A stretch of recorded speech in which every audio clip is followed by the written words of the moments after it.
Exchange rates. Fix exchange rate का मतलब है कि सरकार कंट्रोल करती है कि करेंसी का एक्सचेंज रेट, कन्वर्जन रेट क्या होगा। फ्लोटिंग एक्सचेंज रेट का मतलब है कि मार्केट में जो सप्लाई और डिमांड है उसके बेसिस पर अपने आप करेंसी का एक्सचेंज रेट बदलता रहता है। एग्जैक्टली ये कैसे बदलता है एग्जांपल से समझाता हूं। मान लो आप और मैं दो अलग अलग आइलैंड्स पर अकेले रहते हैं। हम अपने आइलैंड्स पर अपनी अलग अलग चीजें उगाते हैं। आप अपने आइलैंड पर टमाटर उगाते हो, मैं अपने आइलैंड पर प्याज उगाता हूं। हम दोनों अपनी करेंसी क्रिएट करते हैं। आप अपनी करेंसी बनाते हो टमाटर कॉइन। आप अपने 100 कॉइन्स बनाते हो तो आपके पास 100 टमाटर कॉइन्स है। मैं अपनी करेंसी बनाता हूं जिसका नाम मैं देता हूं प्याज कॉइन। मेरे पास 100 प्याज कॉइन्स है। हम डिसाइड करते हैं कि हमारी करेंसीज के बीच में कन्वर्जन रेट, एक्सचेंज रेट 1:1 का रहेगा। तो 100 टमाटर coin should be equal to 100 प्याज कॉइन। अब कुछ महीने गुजरते हैं, आप ज्यादा मेहनत करते हो और अगले साल 100 की जगह 200 टमाटर उगा लेते हो। लेकिन मैं मेहनत नहीं करता और मैं सिर्फ 100 प्याज ही उगा पाता हूं। अब अचानक से आपकी करेंसी की वैल्यू बढ़ गई है क्योंकि आपके पास 100 टमाटर कॉइन्स ही अवेलेबल है, सिक्के तो बड़े नहीं है। तो आपके लिए एक सिक्के की वैल्यू अब 2 टमाटर की हो गई। अगर आप मुझसे एक्सचेंज करना चाहेंगे तो अब एक टमाटर कॉइन की वैल्यू 2 प्याज कॉइन के बराबर हो गई है। समझ रहे हो ना कैसे काम करता है। मान लो आपने 100 की जगह 1000 टमाटर उगाए एक साथ और आपने इनफैक्ट टमाटरों से पिज्जा बनाना भी सीख लिया। अब कोई तीसरा आदमी आता है, हम दोनों के आइलैंड्स के पास से गुजरता है और वो देखता है कि एक आइलैंड पर सिर्फ प्याज मिलते हैं और एक आइलैंड पर पूरा का पूरा पिज्जा मिल जाता है। तो वो ऑब्वियसली आपके आइलैंड पर रुकना प्रेफर करेगा और पिज्जा खाना प्रेफर करेगा।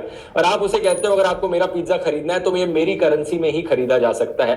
तो वो आपके टमाटर कॉइन्स पहले खरीदेगा जिससे वो आपका पिज्जा खरीद पाए। अगर वो आपके टमाटर कॉइन खरीदेगा मेरे प्याज कॉइन्स खरीदने की जगह, तो उससे टमाटर कॉइन्स की वैल्यू और भी ज्यादा बढ़ जाएगी। वो अगली बार सोचेगा कि अच्छा मैं दोबारा से जब पिज्जा खाने आऊंगा तो मुझे और टमाटर कॉइन्स की जरूरत पड़ेगी, तो इसलिए मैं पहले से ही कुछ टमाटर कॉइन खरीद के अपने पास रख लेता हूं। वो जाकर किसी चौथे इंसान को बताएगा कि देखो इस आइलैंड पर पिज्जा मिलता है, टमाटर कॉइन्स में मिलता है। तो वो चौथा आदमी भी चाहेगा कि अच्छा मैं भी ये करना चाहूंगा, तो मैं भी कुछ टमाटर कॉइन्स खरीद के रख लेता हूं। तो हर कोई खरीदना चाहेगा, डिमांड बढ़ेगी टमाटर कॉइन्स की, इसी से उसकी वैल्यू भी बढ़ेगी, जैसा किसी भी और चीज के साथ होता है मार्केट में। तो इस तरह से दोस्तों सप्लाई डिमांड के ऊपर नीचे होने से करेंसीज की वैल्यू भी ऊपर नीचे होती रहती है। आज के दिन हर कोई यूएस डॉलर को खरीदना चाहता है, इसीलिए उसकी वैल्यू इतनी ज्यादा है। ये one of the many reasons है। और भी रीजंस होते हैं सप्लाई डिमांड के ऊपर नीचे होने के। तीसरे टाइप का एक्सचेंज रेट है मैनेज्ड एक्सचेंज रेट। कुछ कंट्रीज क्या करती है, कहती है कि ठीक है हम मार्केट के सप्लाई डिमांड के बेसिस पर हमारी करेंसी की वैल्यू को चेंज होते रहने देंगे, लेकिन एक लिमिट तक। हम एक लिमिट सेट कर देंगे कि करेंसी की वैल्यू जो है वो फ्लक्चुएट नहीं कर सकती 5-10% से ज्यादा। तो इस चीज को मैनेज्ड एक्सचेंज रेट कहते हैं। रियलिटी में ढेरों रीजंस हैं कि करेंसी की वैल्यू क्यों ऊपर नीचे हो सकती है। अनएम्प्लॉयमेंट रेट्स, इन्फ्लेशन रेट, जो एक देश का जीडीपी है वो कितना है, मैन्युफैक्चरिंग कितनी हो रही है एक देश में, एक देश किस तरह के प्रोडक्ट्स प्रोड्यूस कर रहा है, एक देश का एक्सपोर्ट कितना अच्छा है, इंपोर्ट कैसा है, इन सारी चीजों से फर्क पड़ता है करेंसी एक्सचेंज रेट पर। इंटरेस्टिंग चीज ये जानने वाली है दोस्तों कि ज्यादातर देशों में 1970 से पहले फिक्स्ड एक्सचेंज रेट हुआ करता था। इंडिया में भी जब देश आजाद हुआ था 1947 में, तब $1 एक्चुअली में 1 रुपी के बराबर था। सही सुना आपने। तब एक ऐसा टाइम था जब सही में डॉलर और रुपी की वैल्यू इक्वल हुआ करती थी। लेकिन उसके बाद क्यों रुपी इतना डी वैल्यू हो गया?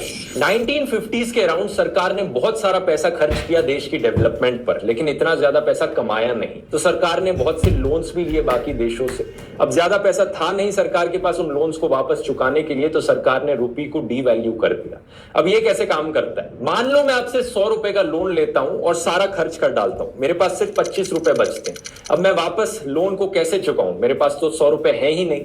लेकिन ये ध्यान रखिए, मैं रुपी को कंट्रोल कर सकता हूं, मैं रुपी की वैल्यू कंट्रोल कर सकता हूं क्योंकि मैं इंडियन सरकार। तो मैं क्या करता हूं, मैं और ज्यादा पैसा प्रिंट करना शुरू कर देता हूं। मैं और पैसा प्रिंट करूंगा तो पैसे की सप्लाई बढ़ेगी, और पैसे की सप्लाई बढ़ेगी तो करेंसी की वैल्यू नीचे गिरेगी। मैं इस लेवल तक पैसा प्रिंट करता हूं कि जो पहले 1 रुपए की वैल्यू थी वो अब के 10 रुपए की वैल्यू हो गई है। इस हद तक डिवैल्यूएशन हो गई है। तो जो मेरे पास 25 रुपए है वो एक्चुअली में अचानक से 250 रुपीज बन गए। तो उन 250 रुपीज में से मैं आपको 100 रुपए लौटा देता हूं और कहता हूं ये आ गया, ये लो अपना लोन वापस। इसी तरह से काम करती है करेंसी की डिवैल्यूएशन। उसके बाद 1960s 1970s तक आते आते ढेरों जंग हुई। कहीं पर इंडो पाकिस्तान वॉर तो कहीं पर इंडो चाइना वॉर। फिर से देश को भारी नुकसान सहना पड़ा, बाकी कंट्री से लोन लेने लेना पड़ा। देश को इकोनॉमी बूस्ट करने के लिए फॉरेन इन्वेस्टमेंट की जरूरत थी। और फॉरेन इन्वेस्टमेंट कब आती देश में? जब उन्हें कुछ दिखता कि देश में कुछ चीजें सस्ती मिलती हैं, इसलिए हम इस देश में आकर इन्वेस्ट करना चाहेंगे।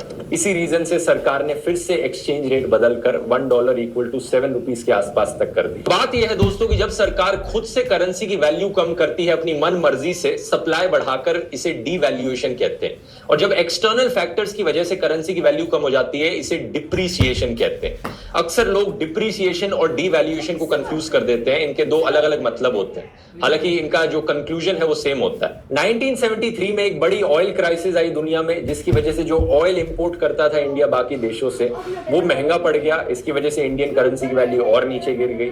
इसके बाद देश की प्रधानमंत्री इंदिरा गांधी का असैसिनेशन किया गया, जिसकी वजह से इंडियन इकोनॉमी पर जो कॉन्फिडेंस था फॉरेनर्स का, वो और नीचे गिर गया। तो इसीलिए 1990 तक आते आते $1 17.5 रुपीस के बराबर हो गया था।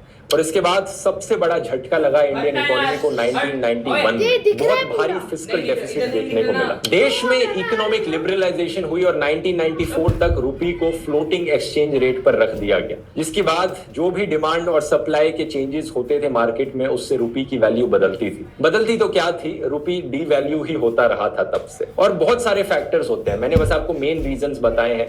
इसके अलावा ये भी फैक्टर्स होते हैं कि यूएस डॉलर क्यों स्ट्रांग होता गया, बाकी करेंसीज दुनिया में कैसे बदल रही थी। ये सब रिलेटिव होता है कि एक करेंसी दूसरे के कंपैरिजन में कितनी कम हो रही है। जब यहां पर मैं कह रहा हूं कि रुपी की वैल्यू नीचे जा रही है, तो वहां पर यूएस डॉलर की वैल्यू भी ऊपर जा रही है। तो उसके भी अपने अलग रीजंस हैं उसके पीछे।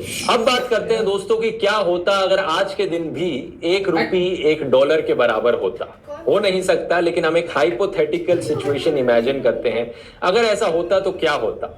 सबसे पहली चीज, आपके लिए फॉरेन में वेकेशन बनाना बड़ा आसान हो जाता। जब भी आप यूरोप या यूएसए में छुट्टी मनाने जाते तो इतने पैसे स्पेंड नहीं करने पड़ते। लाखों की जगह यहाँ पर हजारों में ही आपका बिल आ जाता। बड़े अच्छे से लग्जरियस वेकेशंस मना सकते हैं आप। जो लग्जरी सामान आप बाहर से खरीदते हैं, जैसे आईफोन है, आईफोन का प्राइस सिर्फ 600 रुपए पड़ता। इतना सस्ता पड़ता है आपको आईफोन खरीदना। और इंपोर्ट प्राइसेस भी बड़े सस्ते पड़ते हैं। देश को पेट्रोल खरीदना बड़ा सस्ता पड़ता है। अगर आप बाहर कहीं पढ़ने जा रहे हैं, अपने बच्चों को बाहर भेज रहे हैं फॉरेन में पढ़ाई करने के लिए, वो भी बड़ा सस्ता पड़ता। अभी तक जो भी मैंने आपको बताया उसे सुनकर आपको लग रहा होगा कि अगर एक रुपये $1 के बराबर हो जाए तो वाह, मेरी जिंदगी कितनी अच्छी हो जाएगी, सब चीजें कितनी सस्ती मिलेगी। ये तो बहुत ही अच्छी चीज है। लेकिन अब मैं आपको रियलिटी का शौक देना चाहूंगा यहाँ पर। अगर एक्चुअली में एक रुपये $1 के बराबर हो गया दोस्तों, तो इसका मतलब ये भी होगा कि कोई भी फॉरेन इन्वेस्टमेंट इंडिया में आएगी ही नहीं, या almost negligible amount of foreign investment India में आएगी। क्योंकि जो भी फॉरेन कंपनीज इंडिया में इन्वेस्ट करना चाहती हैं, वो इसलिए इन्वेस्ट करना चाहती हैं क्योंकि उन्हें चीप लेबर मिलता है इंडिया में। इंडिया में लोगों को एम्प्लॉय करना काफी सस्ता है।